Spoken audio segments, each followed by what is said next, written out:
Yo guys, what is going on? JPS back in another video, and today we're going to be reacting to a Rick Steves documentary, which we haven't done in quite some time, which is truly tragic because these documentaries are so great. This one is on Southeast England, which is a region of England that I've really neglected when it comes to travel plans, reaction videos, and those kind of things. We all know about Cornwall and Brighton, and those are definitely at the top of my travel itinerary ideas or brainstorming list. But Southeast England, we'll see if there's a case to be made for visiting Southeast England from this video. There's still quite a good amount of Rick Steves documentaries on the UK that we haven't watched, so those will be coming in the near future, and I'm excited to get back into it. Just really super calm and well-paced videos.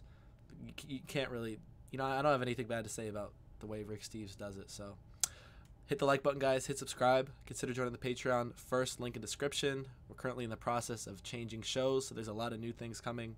If you want to get access to that, first link in description. But with that being said, we're going to get right into it. Hi, I'm Rick Steves, back with more of the best of Europe. This time, we're enjoying both historic and natural highlights. Just hanging out on the southeast coast of England. Thanks for joining us.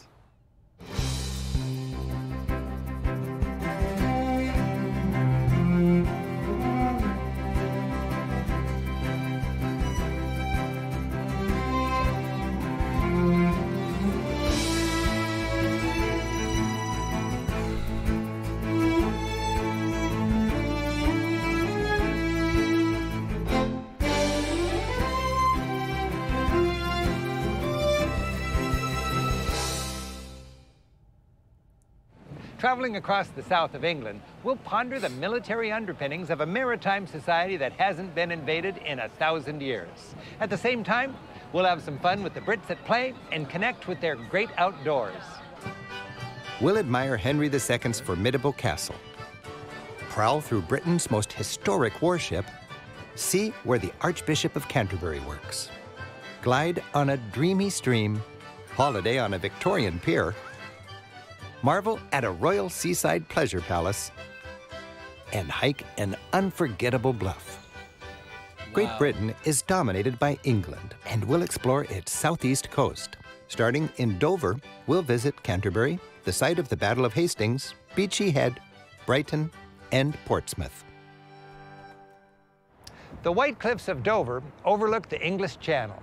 Ever since ancient Roman times, those traveling from the continent to Britain set their sights on these famous cliffs. If they were enemies, troops based here fended them off. Today, the crossing between the port of Dover and France is a shipping thoroughfare. Ferries and freighters shuttle passengers and an endless stream of trucks back and forth. France is just 23 miles away. There it is, within sight on a sunny day. Southern England sits upon a foundation of chalk, and there are miles of white cliffs towering above its beaches. Wow. The most famous are the White Cliffs of Dover. And Dover, with its bold bluffs and mighty castle, symbolizes the defense of Britain.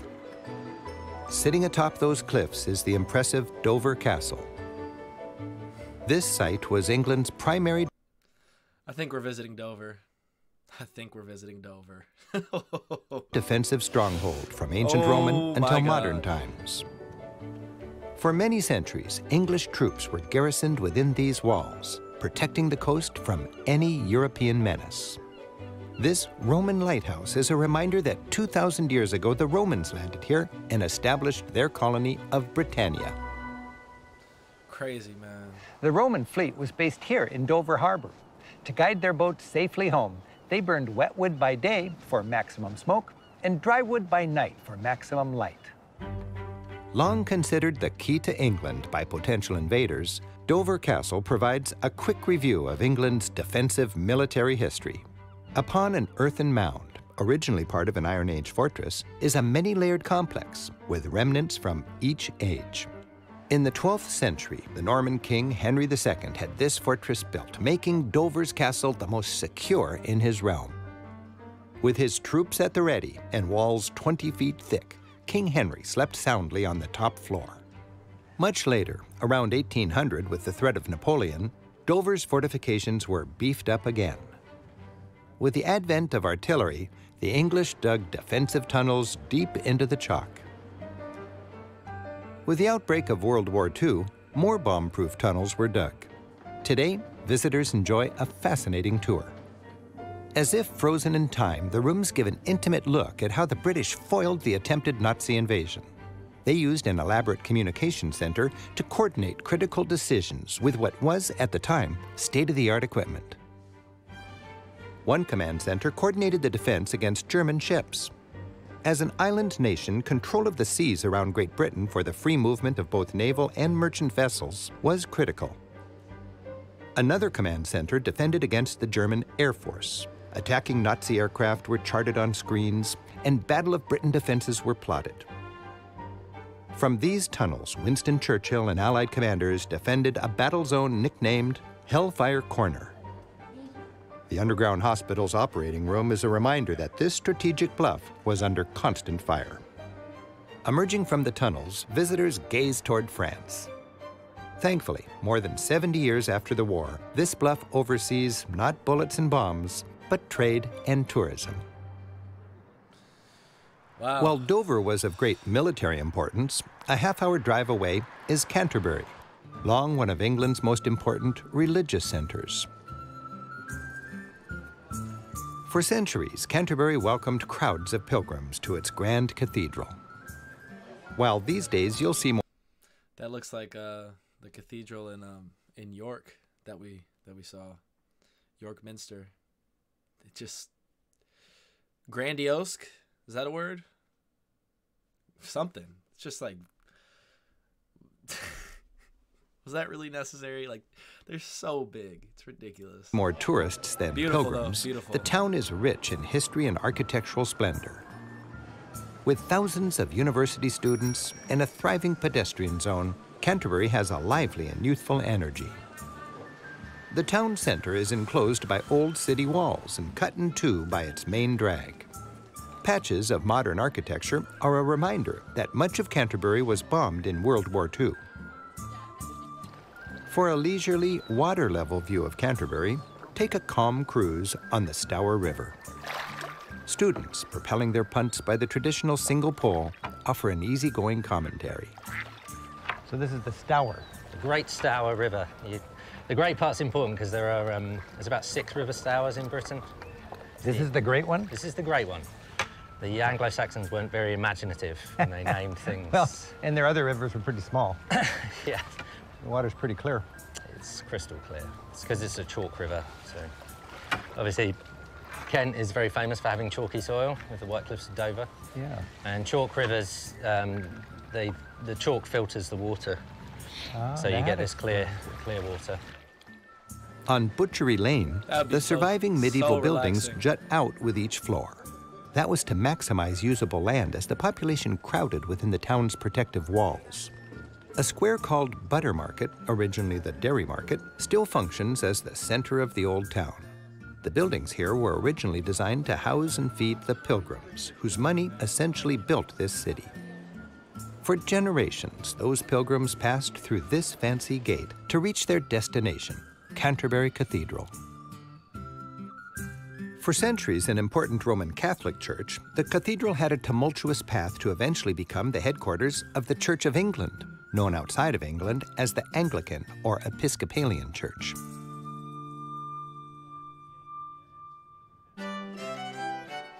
Stepping inside, you're swept away by the graceful blend of soaring Gothic lines, stirring windows, and fine stonework.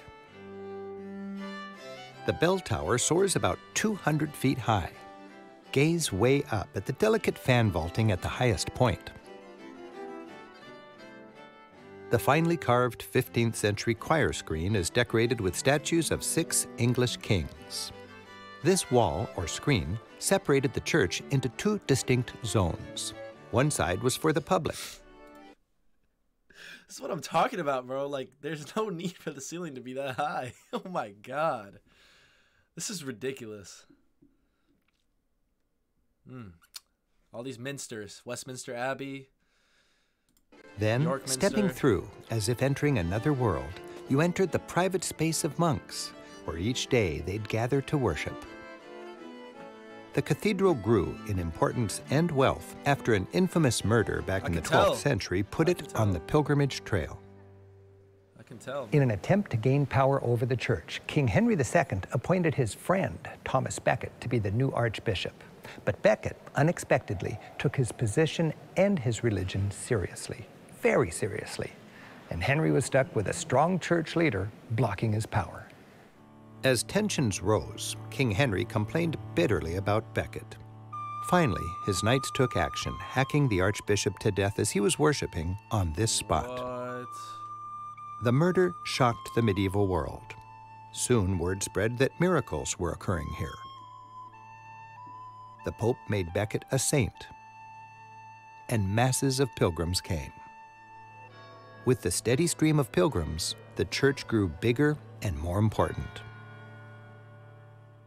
Wow. Several centuries and several Henrys later, King Henry VIII broke away entirely from the Roman Catholic Church so he could run his affairs without popes and bishops meddling. Implementing I don't think I've ever been so engaged in church. Rick Steves will do it to you, eh? his Reformation, Henry VIII purged the nave of its ornate decorations and Catholic iconography. He destroyed the relics of Becket, and pilgrims stopped coming. Henry made this cathedral the leading church of his now independent Church of England. And today, Canterbury Cathedral, seat of the Archbishop of Canterbury, is the mother church of Anglicans worldwide. A scenic hour's drive takes us to the town of Battle, where in 1066, the Normans invading from France conquered the English. The town, with its medieval abbey overlooking the main square, is named for the Battle of Hastings. For the English, a visit here is a kind of historic pilgrimage. The site is a mix of abbey architecture built on the actual battlefield. Just a vast field today. With the help of the audio guide commentary, you can imagine Europe's epic medieval battle. Norman troops relentlessly hammer at what remains of the shield wall. There's fierce and bloody hand-to-hand fighting. William is in the thick of it and loses another horse. But more and more holes in the English defenses open up. As the English position weakens, the Normans press home their advantage. 7,000 soldiers died in one day. It was the most memorable date of the Middle Ages, October 14, 1066. Across the channel in Normandy, the 9-century-old Bayeux Tapestry tells the complicated story. Basically, the English king died without a clear heir.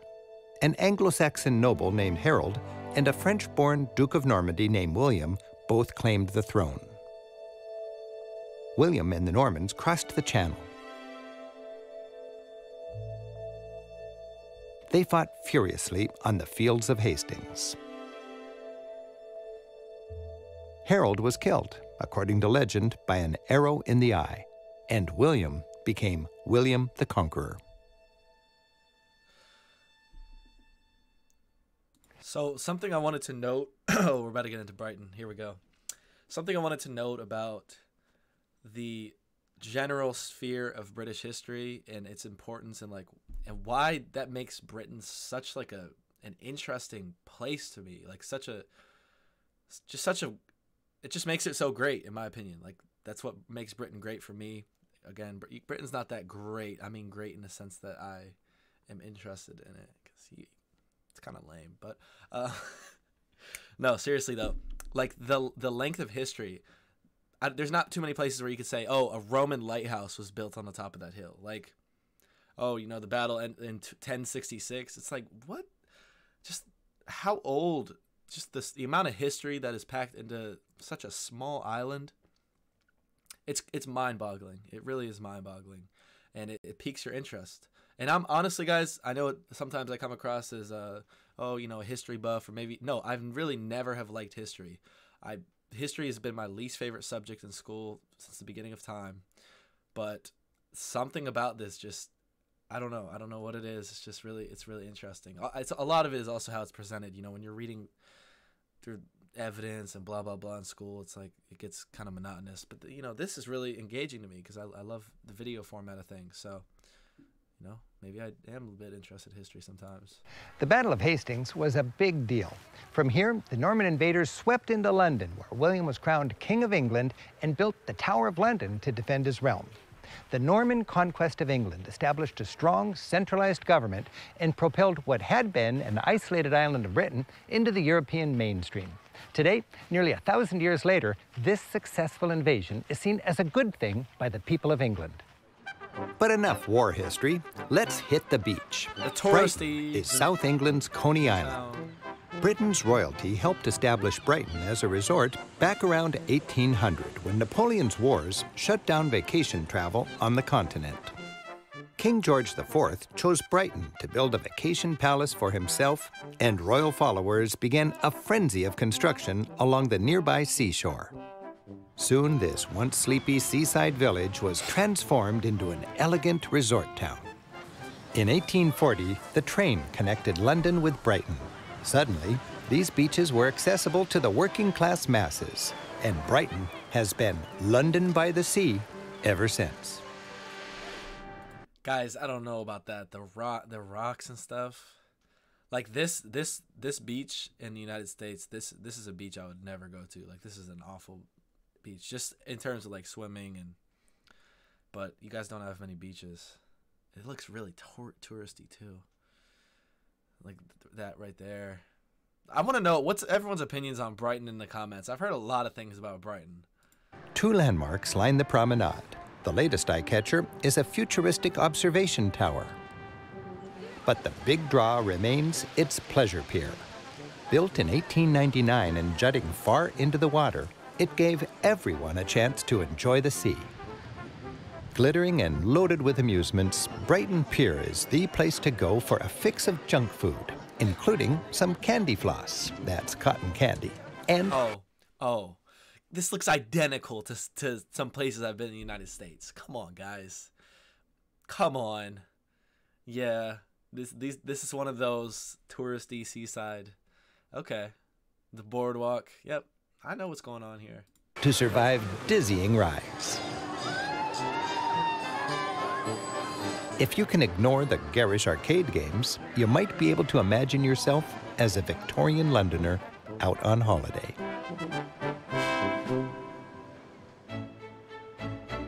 Just a couple blocks from the People's Pier was the King's Palace. Brighton's Royal Pavilion, with its eccentric exterior, recalls the city's flamboyant heyday. Its interior, which retains its 1820s decor, is even more outlandish. As a prince, the man who would become England's King George IV was lively, decadent, and trend-setting. He loved to vacation by the sea and host glamorous parties. George was enamored with Asian cultures, styling his vacation home with exotic decorations from the Far East. Music was a passion of the king. In the music room, the royal band gave concerts and serenaded high society guests as they danced under Chinese-inspired decor. Wow. The king's other passion? Hosting elaborate dinners. His king-sized kitchen was one of the most innovative of its time. The huge rotisserie could cook enough meat to feed 100 hungry guests. Here in the banqueting room, the table set for dessert.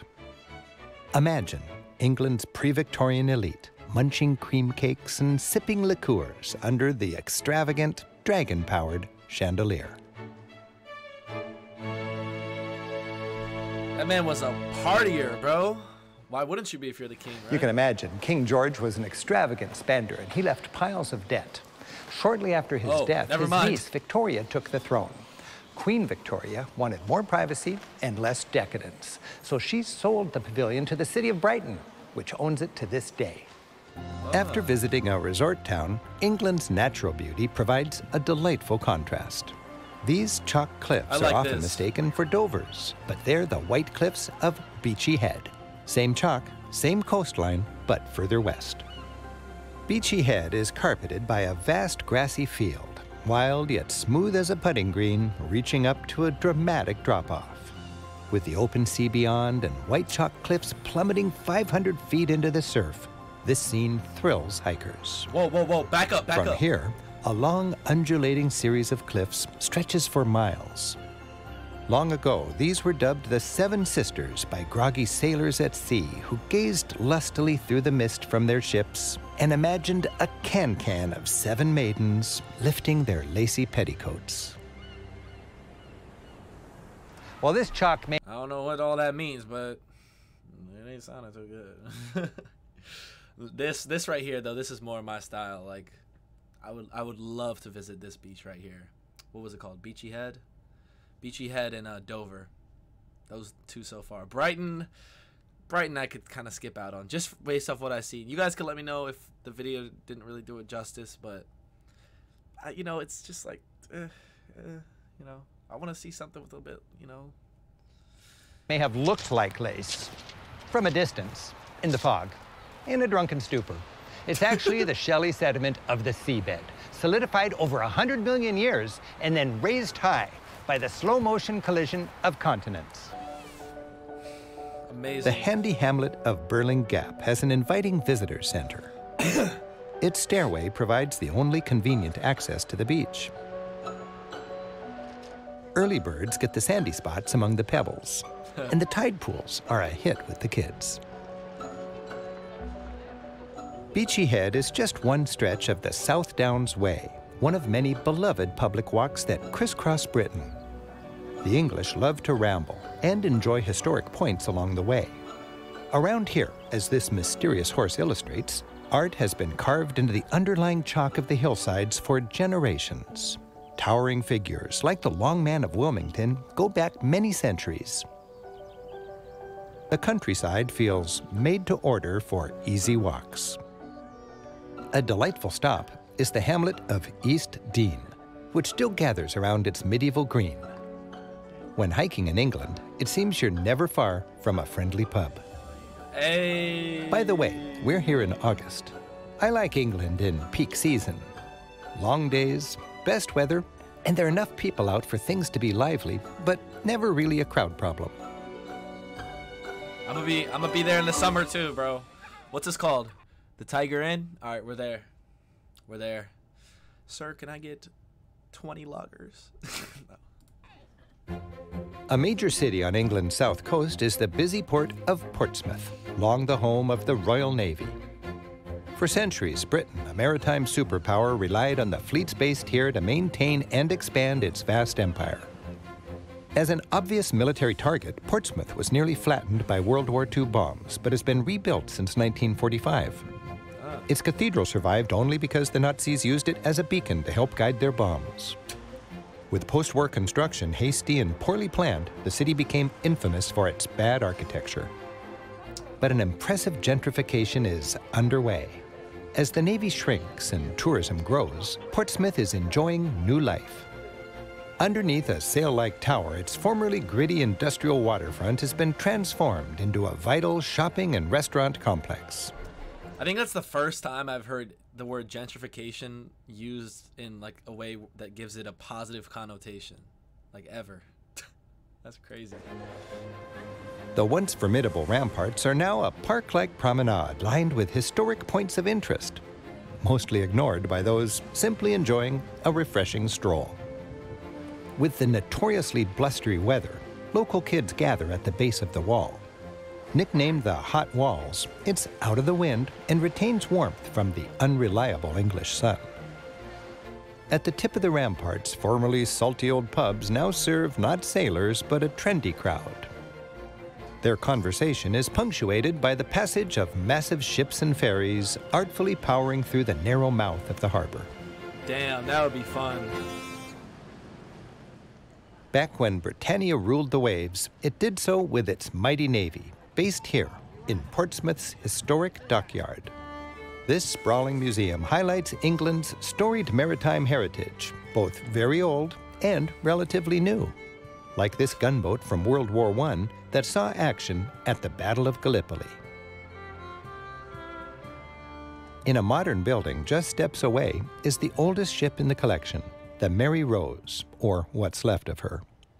This awe-inspiring in its day warship, King Henry VIII's favorite, sank in 1545 while fighting the French just off the coast. The ship and its doomed crew of 500 sank and settled into the mud, where it rested for about 450 years. The surviving bits of the ship, with a rich trove of artifacts, have been preserved and are beautifully displayed. Wow. All sorts of Tudor-era items were found. Personal belongings, weaponry, a backgammon board, and even the skeleton of Hatch, the ship's dog. These artifacts humanize the everyday life of English sailors from 5 centuries ago. 3 centuries later, another state-of-the-art warship was the HMS Warrior. Built in 1860, it never saw a day of battle. That's because the Warrior was so formidable, it was considered unbeatable. Its very existence was sufficient to keep the peace. The Warrior was the first ironclad warship, a huge technological advance. It had about a 10-year window of invincibility. But after 1870, with the advent of guns on turrets and stronger steam engines replacing sails altogether, the Warrior was mothballed. About 200 years ago, the most important British ship ever, the HMS Victory, changed the course of world history. That's a fire name, boy. The French Emperor Napoleon had been terrorizing the continent. By 1805, he had amassed a huge fleet and was preparing to invade England. Admiral Horatio Nelson, who commanded the British fleet from this ship, cornered the French fleet at the Cape of Trafalgar off the coast of Spain. The huge Battle of Trafalgar ensued. While Nelson was killed, the British emerged victorious. Today, the dry-docked Victory feels ready to haul anchor and set sail at any moment. For the British, this ship is more a shrine than a museum. The Victory bristles with cannon lining several gun decks. It took well-trained British sailors only 2 minutes to ready a cannon for firing, aim, and shoot, compared to 8 minutes for the French. Inside on the gun decks, you can imagine the noise, smoke, and confusion of battle as cannons fired in unison, recoiled, and were reloaded. All the while, enemy fire crashed into and splintered the ship around the men. Climbing through the ship with its low ceilings, you can feel how cramped the living conditions were. There was no such thing as privacy, and the tight quarters created a forest of hammocks. Often, sailors slept right where they fought. Damn. When not in battle, they ate at tables wedged between their guns. The great cabin was Admiral Nelson's quarters. Imagine Nelson and his officers hunched over charts to plan an attack. While it looks like an officer's living quarters, everything was designed for action. In minutes, the furniture could be folded and stowed, turning this space into a fully functional cannon deck. Dang. During that fateful Battle of Trafalgar, Nelson was shot by a sniper. A golden plaque on the deck marks the spot where Nelson fell. The crew rushed him below deck to care for their leader in his dying hours. It's on this spot that Nelson died. So this spot here was, so when Lord Nelson was mortally wounded on the upper deck, he was taken down here. Just before he was about to die, Captain Hardy come down and said to him, "Sir, we've won the battle." And he said, "Thank God I've done my duty." Romantic paintings show the Admiral lifted to heaven by angels, like a saint. 2 centuries later, Nelson's England clearly enjoys its hard-won freedom. We've seen that with its love of nature, with its knack for family fun, its appreciation of heritage, and at its convivial pubs. I'm always impressed by how much there is to see and experience on this amazing island. I hope you've enjoyed our look at Southeast England. Thanks for joining us. I'm Rick Steves. Until next time, keep on traveling. Your one finger looks like it's cut off, your forefinger. Yeah, it's better. Well, Nelson was killed. The British emerged victorious. Did my thing just fell down? I hope you've enjoyed our look at all these little bugs that are floating around. We don't see them. But they bother me, okay. I hope you've enjoyed. Bro, that is such an accurate, like, view of travel vlogging. Like, I posted the unedited vlogs from the UK trip on Patreon, and I'm doing the same next time I travel and make vlogs. But it's like when the camera's not on, it's like everything's going terribly. I think, kind of. You just can't catch all the bad stuff, so kind of paints, especially once you edit it all out, just paints this picture that it was like a really great trip and stuff. But when in reality, there's a lot of work that goes into that stuff, especially this video. I mean, the stuff I did was easy. This is way more intricate. But yeah, that was an excellent video. Exactly what I expected. Southeast England, we're definitely gonna visit. We're definitely visiting Southeast England. I think Dover is on the list for sure, and Beachy Head, which is a bit west of Dover.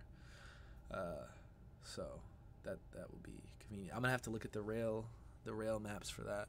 But yeah, we'll figure it out. I'm super excited to visit though. It looks like a visit this summer is the most likely situation.